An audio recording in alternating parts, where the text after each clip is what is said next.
Good afternoon, everyone. This is John Rust on the Radio, the John Rust Show on Freedom 95. Today's a special day. We are celebrating July 4th this weekend. So we are celebrating our pursuit of life, liberty, and the pursuit of happiness. It is all about we the people. In 1776, very disgruntled, very put upon American patriots stood up and said no. No to a king. No to rulers imposed on them. I am in the studio today with Gary Bradley. Gary, hello. Welcome to the show. Thanks, John. Good afternoon. Folks, Gary is a longtime force at Roseacre Farms. A title for you would be, what, spiritual leader, guidepost? Vice president in charge of Piddly. Okay, yes. Folks, Gary was a truck driver, started out. What year did you start out, Gary? 1981. Okay. So I would have been then a freshman in high school, I believe. Mm-hmm. Sounds about right. So how did you get started at Roseacres? How did you hear about Roseacres? I was currently working for a place out of Indianapolis here called Thermo Transport Incorporated, and we ran the West Coast and worked for them for about 3 years, I think it was. And I had some friends there, and two of them, Larry Angel and Norman Cox, both went to work for Roseacres, and they kept trying to get me to come down there, and I finally did. It was on a Monday, May the 4th, 1981. I wish I just remembered that day. And they got me to come down there, and they said they really didn't need anybody. And then they realized, well, you know, we got a load that needs to go to be in Gainesville, Georgia in the morning. You think you can do that? Sure. And that started it right there. So folks who are listening, and truck drivers driving up and down I-65, Gary drove, how many miles did you drive for Roseacres? Probably a little over 4 million. 4 million miles. That is how many that's countless trips to the moon and back, right? Yeah. but I never been to the moon. But you've never been to the moon. Not yet, anyhow. Yes. It's you never know yet. Elon Musk might send you up there. That's right. So Gary was a early integral part of our transport team. Roseacres started really in 1929 when my grandparents built two 500-hen chicken houses near Seymour, Indiana. And it was called Roseacres because there were multiflora, however you pronounce that, rose bushes along her lane, my grandma's lane.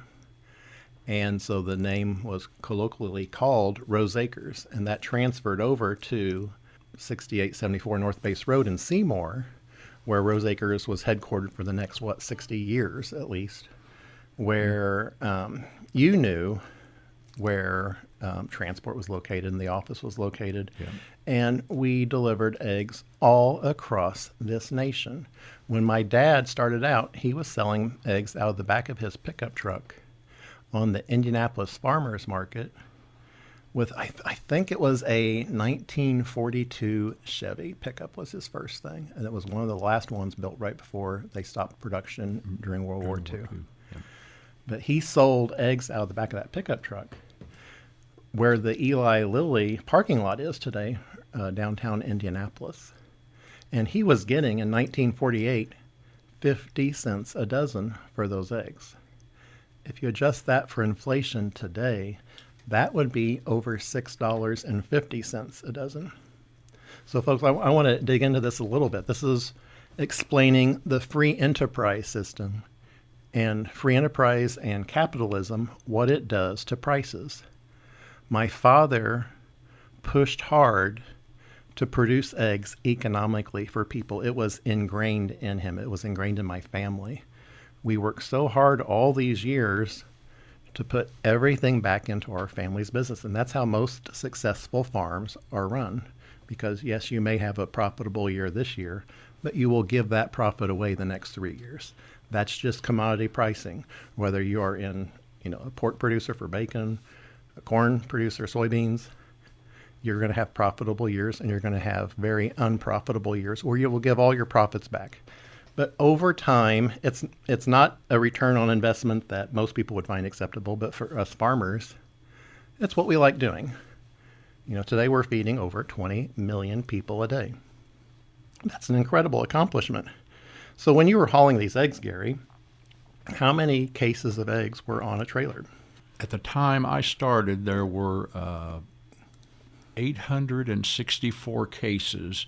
I think that works out to 27,000 dozen. If my math was right on that, I figured it up one time, but that's been a long time ago. So you're feeding 27,000 families with every truckload of eggs. Yep. And you were doing that several times a week. It wasn't just yes. one load a week. It was several loads a week. Yeah, as many as you. There was never nothing to do.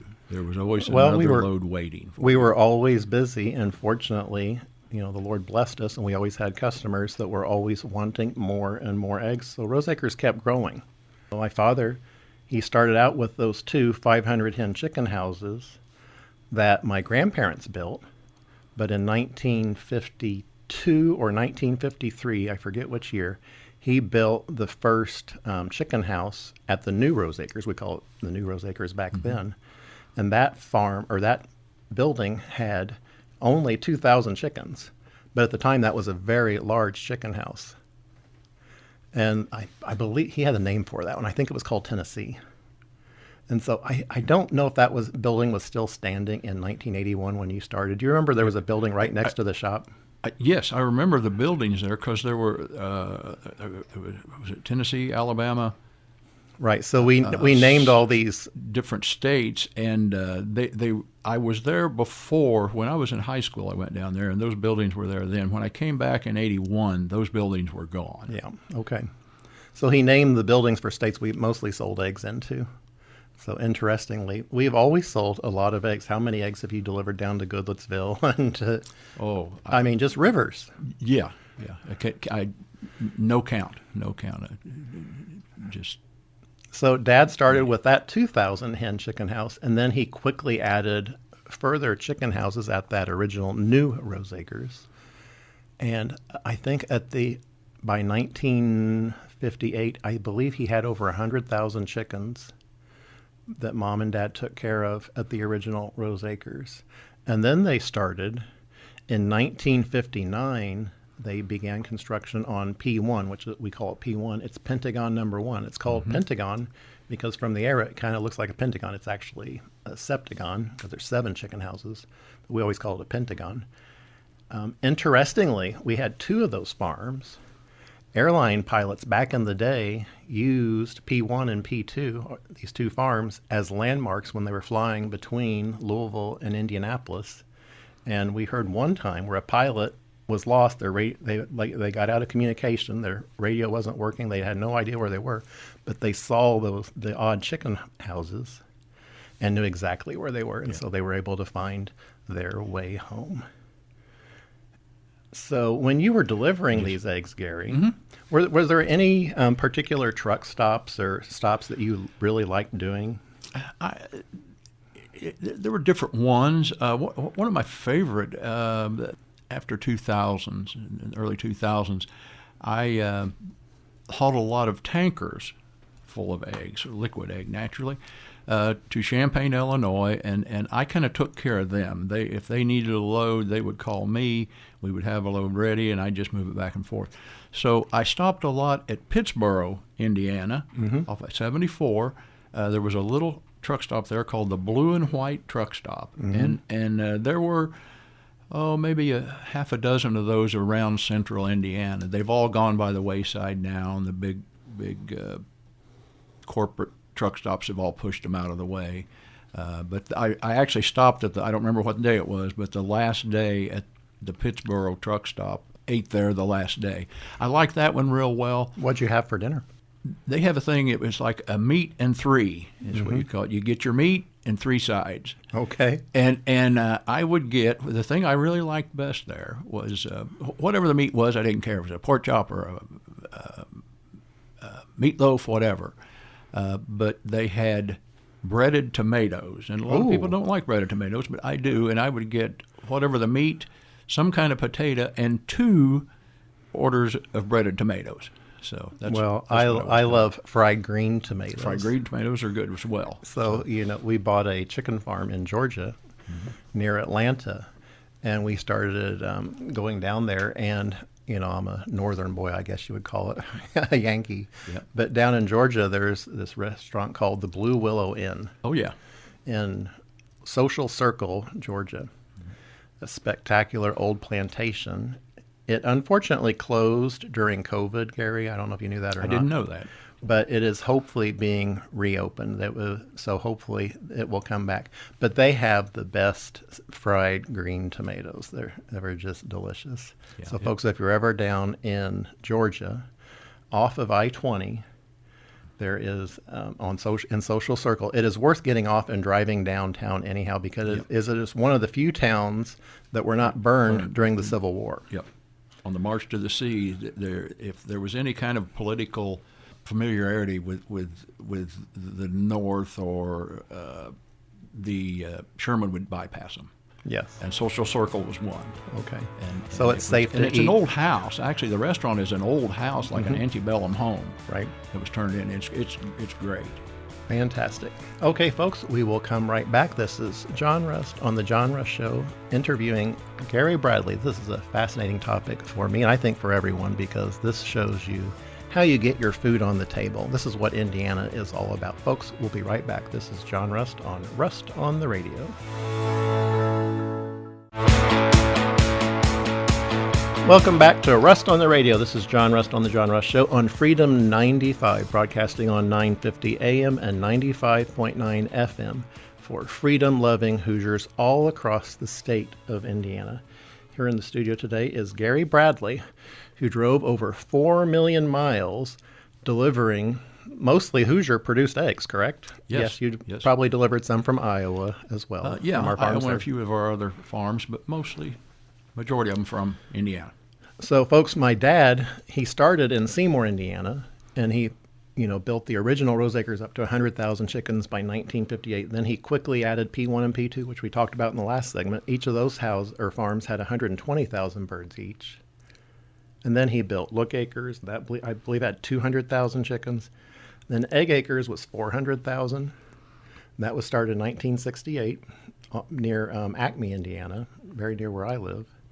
And then he moved over to Jennings County and built Jen Acres, which at the time was 1.2 million birds. And when that farm was built, I believe it was the largest integrated egg farm in the world. And by integrated, folks, I mean the chickens were there, the feed mill was there, everything was in one location. And those eggs would roll out of the cages, everything was caged back then, to the grader where it'd be washed and processed and shipped out by folks like Gary all across the country for folks to, make a birthday cake. That's what I like about when I was packing eggs, Gary. Back at Court Acres back in the early 80s, I usually worked evenings after school. And there were, because back then we would have grader problems, and, and there was always plenty of work. Mm-hmm. But my gosh, it was hard work. Packing eggs was hard work, but I was always proud to do it because you were accomplishing something. You were helping feed America. And the thing was, there was a lot of work. If something happened, at the end of the day, you didn't go home. You waited till you were done. Yes. And all the eggs were out of the houses, and there wasn't anything left over. It was all done and packed in a cooler by the end of the day. Right, folks. So, for instance, back then, the stated hours were 6:30 to 4:30. But if you worked on the grader, you really had to be there by 6 a.m. Mm-hmm. And you would stay until the production was done. Now, fortunately, most days you might be, if production was low, you might get out at 1 or 2 o'clock sometimes. Yeah. But during the holiday season, and folks, we would usually try to age the flocks so that we're producing most eggs during the fall holidays, for Christmas and Thanksgiving when you need them most. We, the people packing the eggs, are working our butts off. We are going in at 6 in the morning, and oftentimes, if you have grader issues, then you're there till 6:30 or 7:30. That was common. It wasn't uncommon at all. And there were times if you had problems, you had to sit around there till midnight, waiting for a grader to be fixed. And then you pack the eggs, and you might not get out till 2 a.m. Then you had to show up again the next morning at 6 a.m. It was very hard work, and it was driven. And my dad was quite a character. He was quite the person to get something like that built to inspire people to work so hard. You know, my father, as you know, Gary, he was a character. Character's a very nice word, yes. Yes, I had my issues with him, absolutely. Yeah. Most people did, because he knew how to push you just enough. Yes. To get you to, but what he did, and you know, looking back, this is what was inspiring about my father. He knew how to push people to make them their best. Yes. And how to make people see not only the value of their work for what they're doing for, you know, Rose Acres and helping feed the world, but for themselves. Yeah. And it would also weed out the ones that weren't going to make it. Well, looking back at Rose Acres over time, Gary, at one point we had pretty high turnover for egg packing and stuff like that. But for the people that stuck around, they were lifers, like you. They're still around. Then they're still around. Yeah. You know, for instance, Randy Wasson, he started Gin Acres in 1976, I believe, maybe even 74. Mm-hmm. He's still working today at Rose Acres. Yeah. You know, over 50 years later. You know, how many years did you work? Well, you're still working today, right? Well, yeah, I'm on vacation today. He's on vacation today, folks, Gary. Little over 44 years. But folks, guess what? Next Tuesday, we have a special party planned for Gary for celebrating his life of accomplishment at Rose Acres. I think the celebration actually is knowing that it's my last day and they will no longer have to put up with me. That's where the celebration begins. Oh, we're going to miss you so much, Gary. Yeah. You know, folks, for the last, how many years have you answered the phone? 11 years. 11 years. Yeah. You know, whenever you walked in the front desk at Rose Acres in Seymour on Tipton Street, Gary would be behind that front desk.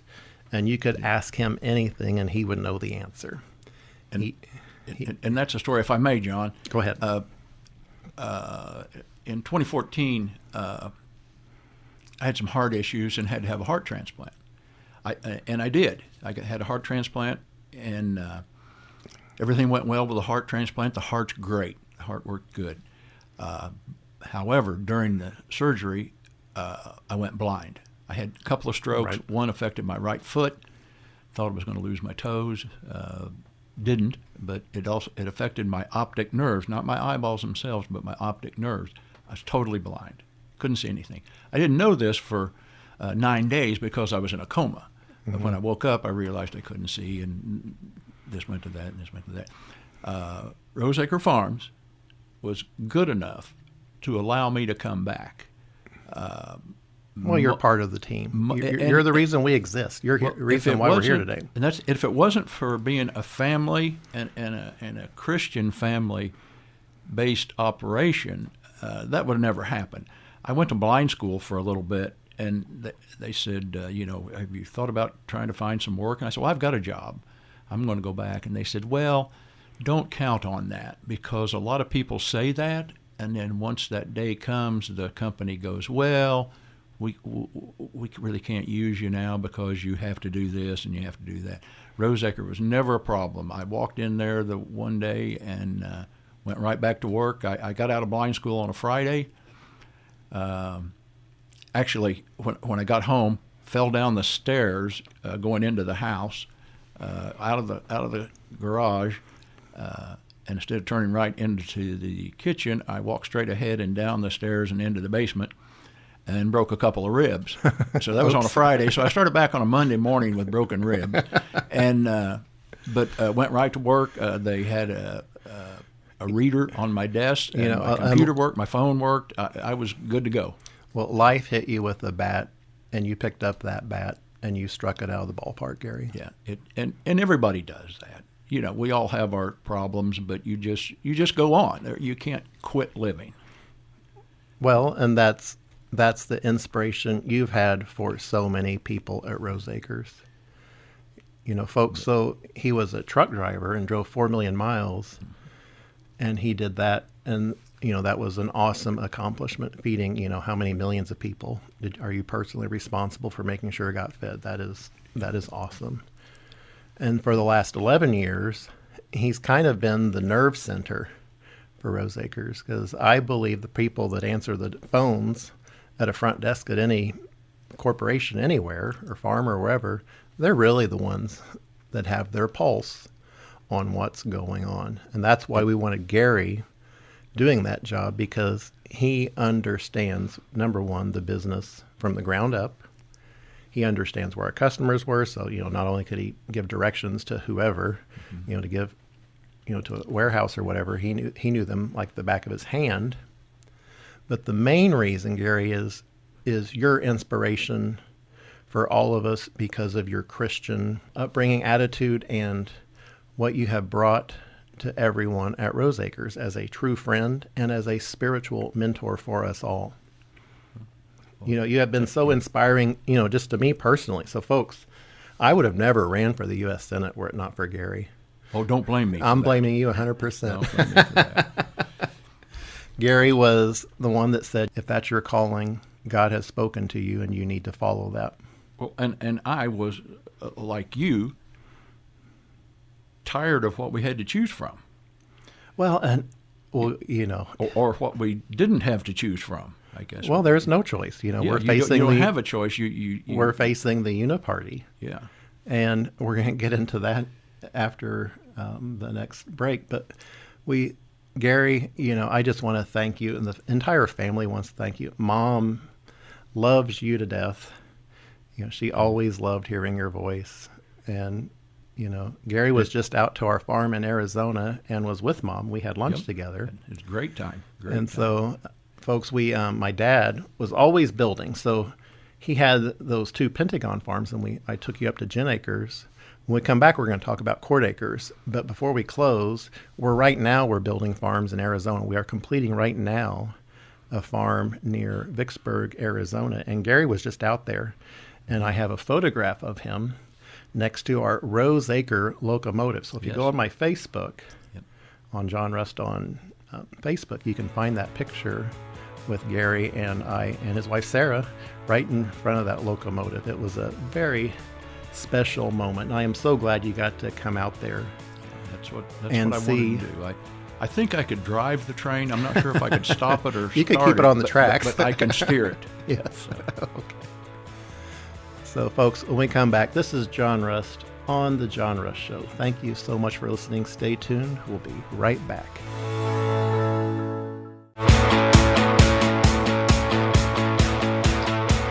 Welcome back, folks. This is John Rust on the Radio, Freedom 95, 950 AM, 95.9 FM on your radio dial all across central Indiana. Folks, we are broadcasting for freedom-loving Hoosiers all across the state. I say that because we are, number one, this weekend we are celebrating the birth of our country again. We are celebrating the freedom that my dad had to build a farm to help feed not just Americans and Hoosiers, but also the world. We ship eggs and egg products all over the world at times. And Gary has been an integral part of that, helping feed the planet. I've been around a while. You've been around a long time, and we are so much going to miss you. But folks, I hope to have Gary back here again often on this radio show because he really knows what's going on. I want to get off into that a little bit about politics. Gary, would you like to explain the origins of the word politics? The word politics, I think we need to break it down, as we do in any word. Poly, meaning Greek for many, and ticks, meaning blood-sucking vermin. So the word politics means very many blood-sucking vermin. So if you know that going into it, it explains a lot of the other questions you may have. Folks, there is no better explanation for what our U.S. House of Representatives is, our U.S. Senate is, what's happening here in the state, with the state GOP. It is exactly politics. There are many blood-sucking leeches and vermin, like you said. So when I got started, Gary, I thought I knew a little bit about politics, but my gosh. No. Well, you probably knew a lot about government. I knew about government, absolutely. But you didn't know about politics. Right. Yeah. And how foul and how disgusting it is.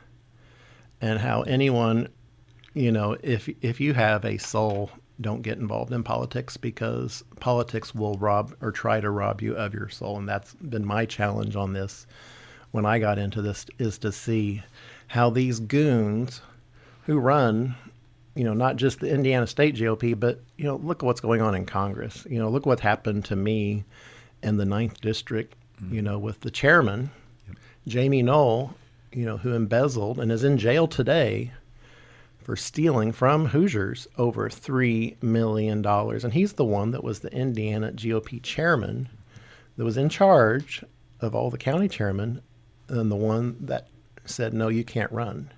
Who was he supporting? He was supporting Jim Banks. That's what I found when I got into politics after talking to Gary. He said, hey, you need to get involved. We need good people. We need people who understand the real world running for political office. And I absolutely agree with that. So if you're out there listening, number one, get your primaries in. I voted in every election, I believe, since I was 18 years old, for every fall election ever. I rarely voted in primary elections because, like most Hoosiers, 81% of Hoosiers don't vote in primaries. Yeah. I thought, well, they surely know who the best candidates are, and I just trusted the system, little knowing that the system in Indiana is really nothing more than the government establishment. It's not about business people. It's not about farmers. It's not about teachers, truck drivers. It is only about people that love government. That's why they keep wanting to push property taxes up. All they see and are looking for is ways to increase revenue to the state and making you pay more and more. For instance, look at what's happening, and I'm hoping that I can stop this. We shall see. It's toll roads in the state of Indiana. Yes. That's an absolute abomination. Your tax dollars, number one, your sales tax. Number two, your gasoline tax, which, folks, in Indiana, we pay the 4th highest gasoline tax in the country. We are only behind California, Illinois, and Pennsylvania. Every other state in the country has lower gasoline taxes, including extremely liberal states like Massachusetts, for instance. What on earth is Indiana doing having a gasoline tax higher than Taxachusetts? Gary, do you remember back in the day, that's what we called it? Absolutely, absolutely. And I also remember while I was driving a truck, I'd go to the East Coast a lot, New York City, New Jersey, Eastern Pennsylvania. Well, you sell your product where the people are. Most of the people are on the East Coast within about 150 miles. Oh, yeah, we have sold rivers of eggs in New York City. Yes. During that time, probably 1990, 91, maybe in that area, the New Jersey Turnpike runs north and south through New Jersey, comes out at the Delaware Memorial Bridge on the south end and starts up at Fort Lee, New Jersey, just outside of New York City, outside of George Washington Bridge. Anyway, New Jersey Turnpike Commission started to raise. They were going to raise their rates because they weren't making enough money. What government entity doesn't need more money? Well, it just so happens in the southern part of that, there was an Interstate 295, which ran alongside of it and kind of varied it off into other areas. So they wanted to raise the rates 15%. They needed 15%. And I don't know the exact numbers of how this worked out. They raised the rates 15% on the New Jersey Turnpike. Mm-hmm. Well, everybody quit using it. Not everybody, but a lot of people did, and they started using the surface roads around it, the 295s and the US 1 and US 9. They started using that. So instead of a 15% increase, the New Jersey tollway took a 25% hit because people weren't going to put up with it. They're not going to pay, they know their limit, and that was their limit, and they weren't going to pay any more.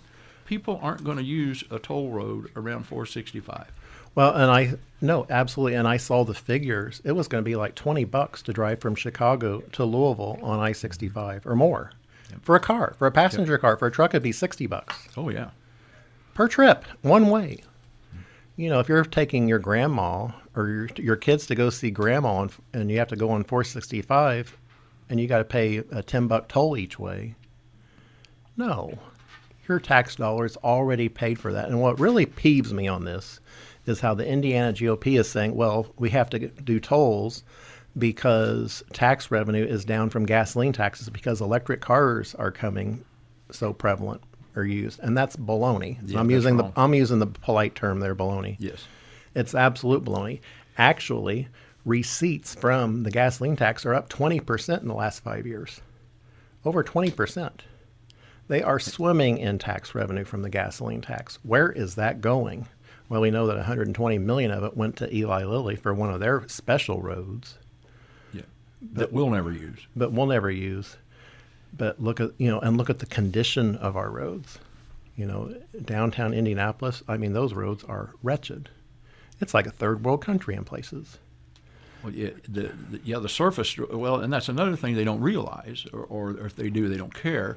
Is you get people off of the interstate onto the surface roads, that's going to damage them. Well, and then a look lot at 31 through Franklin, for instance. I mean, it's all Yeah. going to be much more heavily used, and traffic is going to become a nightmare only because the Indiana GOP has their eyeballs on all this, quote unquote. It's like but what you said, Gary. They think they're going to have all of this revenue coming in, but it will actually go down. I guarantee it. It will You're go absolutely right. Yep. And so they're eyeballing that. And so they're saying, well, screw the consumer, screw Hoosiers. We want that money so that we can give it to our pet projects. You know, that's one thing I don't like about the Indiana GOP today, folks, is, you know, look at the Indiana Economic Development Corporation. Did you know, Gary, that California is going to emulate Indiana? Hard left-wing California is now forming a economic development corporation on the model of Indiana. So the left-wing nuts in California are copying the left-wing nuts here in That's right. Because Indiana because they like the control that gives them. Because you know everyone knows this. It's all about political donations. it's all about the money. It is never, ever, never about what's right for Hoosiers. It is only about collecting a $2,000 check. And yes, it may cost Hoosier taxpayers millions of dollars, but for a politician, they don't care. They just want that $2,000 check from XYZ Corporation. When someone tells you it's not the money, it's the principle, it's the money. It's absolutely the money. If you have any question about why things are done that makes no sense at all, follow the money. Well, and that's what's being discussed a lot about today is what on earth is happening with our Secretary of State, Diego Morales, and all these trips to India, who's paying for them? Mm-hmm. What is really going on behind the scenes? Why is our Attorney General, Todd Rokita, endorsing Diego Morales rather than investigating him? Which is his job to do. Right. But they're not. Instead, he actually cut Diego a check, I believe, for $5,000. That's what I heard, 5,000. Yes. It is one hand washing the other in the state of Indiana and the state GOP. If this were, I don't watch TV because I'm blind, but if this were a TV show or a book, people wouldn't believe it. No. The characters are too far crazy. They're just out of outer limits of being reality. No one would believe it if you had a show like that. They go, I'm not going to watch that. That's and crazy. I think a lot of people listen to, Casey Daniels and Rob Kendall, Yes. For instance. They think, that's made up. No, it's absolutely the truth. Yep. These folks are pounding it in every day, but the Indiana State GOP is rotten to the core. Rotten to the core. And it is all because we have all these careerist politicians, career politicians. They are the ones who are destroying our country, both in Washington and here in Indiana. They all talk the talk when they're running for office, and boy, they sure sound great. And we'll get into that in other shows, but my gosh, I had no idea how vile these people were. Vile, V-I-L-E, vile. Yes. It is disgusting. I was and I knew a lot of that was going on. Not nearly what I found out later while you were running. And Well, seeing that's the why they things were that- scared to death of me. Oh yeah, they hated that, and it's They're scared to death of anyone normal that works for a living running for political office. And so don't they have want all anyone. these rules that exclude 81% of Hoosiers folks from even being able to run for office. You may think you can run for something today. Guess what, folks? There's it's more than 81%. It's actually probably 90% chance, certainty you can't. The Indiana GOP is controlled by career politicians, only interested in their careers. Folks, we're out of time, but when we come back, we'll get right back into this, interviewing Gary Bradley on Rust on the Radio. This is John Rust. We'll be right back. Welcome back, folks. This is John Rust on the Radio, Freedom 95, 950 AM and 95.9 FM on your radio dial, driving up and down I-65, 465, which are unfortunately soon to be tolled, and we were just talking about that, Gary, yes. where these politicians in the state of Indiana have introduced in SB 1 in this bill that was passed by the Indiana House and Senate, a bill to quote-unquote give property tax relief of $300 for most people. I think it's $500 if you're a senior citizen. But unfortunately, your property tax rates are actually increasing way more than that for most people. I believe the average is up $800, and you're getting a $300 credit this year, even though, so you're still net increase. And the Indiana GOP is out putting radio ads saying that's a tax cut. That's hogwash. It's not a cut if it's costing you more money. Right. And that's, when Congress starts talking about, well, the rate of growth is not what it would be, and so it's a cut.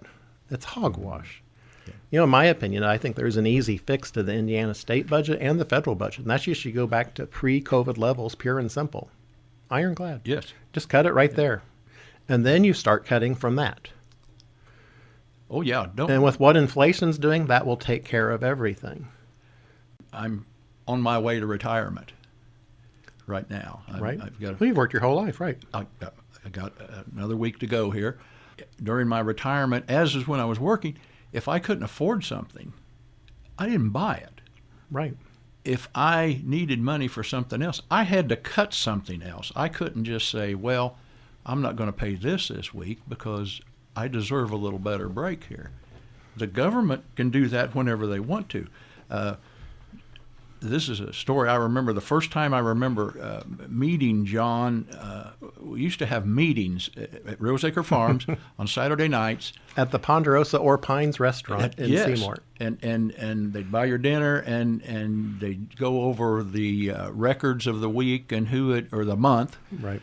who had done what and give an explanation of what was going on in the company, everything. So, folks, let me interject real quick. One of the big things I always remember was we talked about the fuel mileage per semi-tractor. Yes. That was big. Fuel mileage and loaded miles And and, so we revenue paid per mile. And so we would pay bonuses to the drivers who Yes. got the best mileage.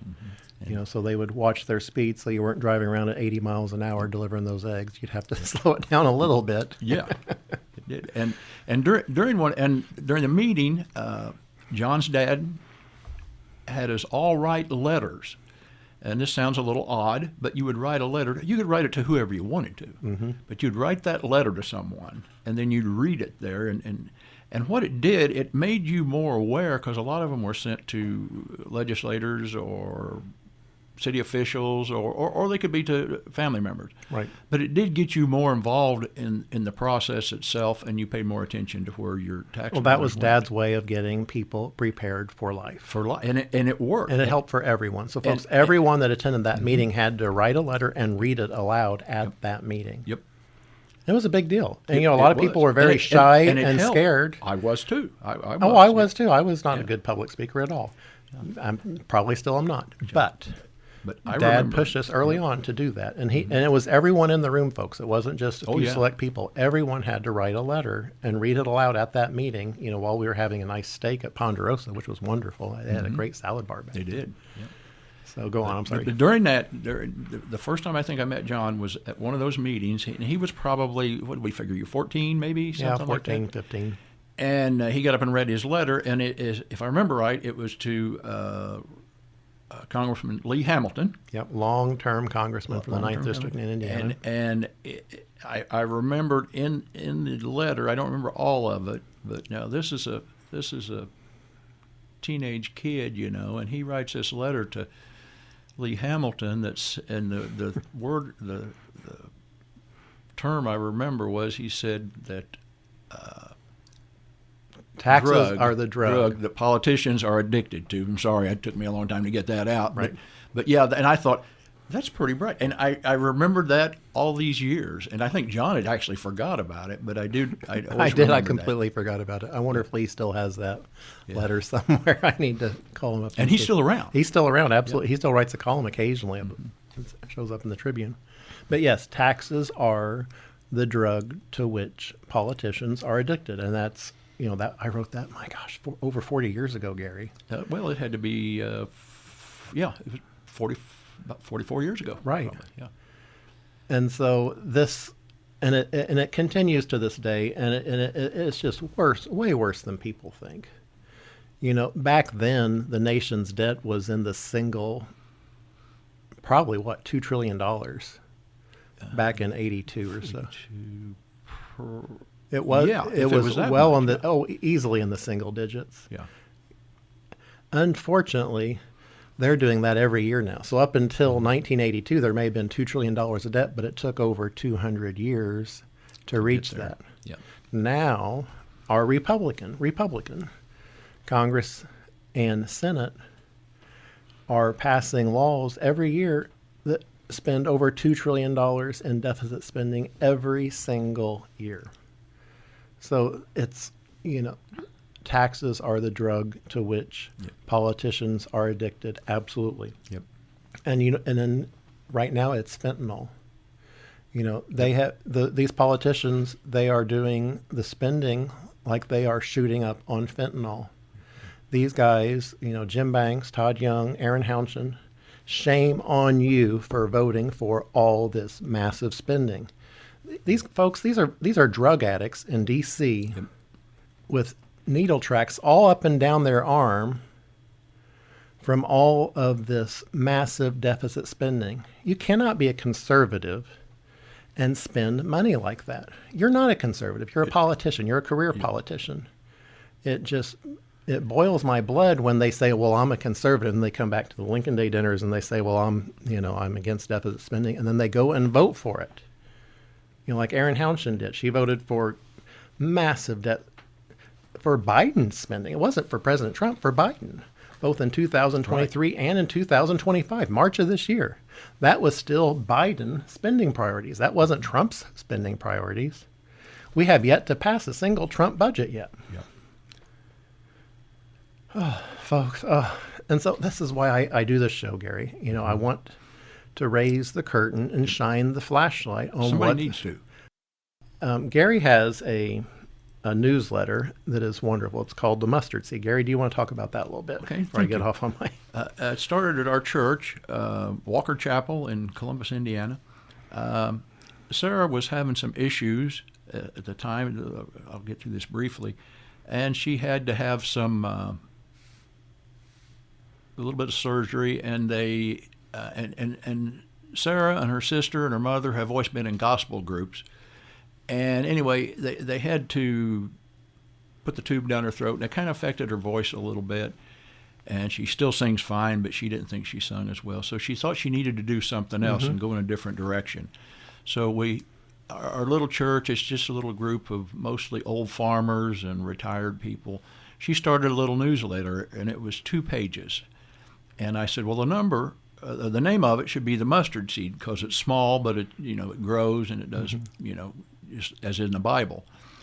And that was 15 years ago, and it has increased, and it's now 6 pages, and about 450 copies, and it goes to Cuba, Panama, Russia, and about 8 or 9 different states in the U.S., and it's just a little hodgepodge of stuff. Some of it's silliness, some of it's always interesting, serious. Some of it, there's some jokes. There's a Well, it's exactly what you would expect from Page. someone like Gary and Sarah. It's just, it is salt of the earth, and it is why we are all on this planet to make life better for everyone else.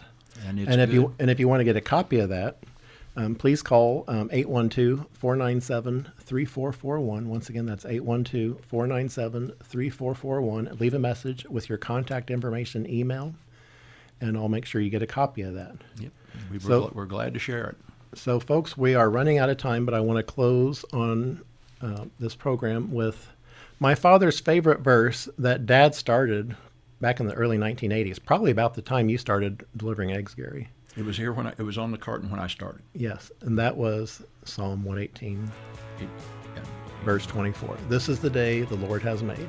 Let us rejoice and be glad in it. Folks, we'll see you all again next week on the radio. This is John Rust on the Radio with Gary Bradley signing off.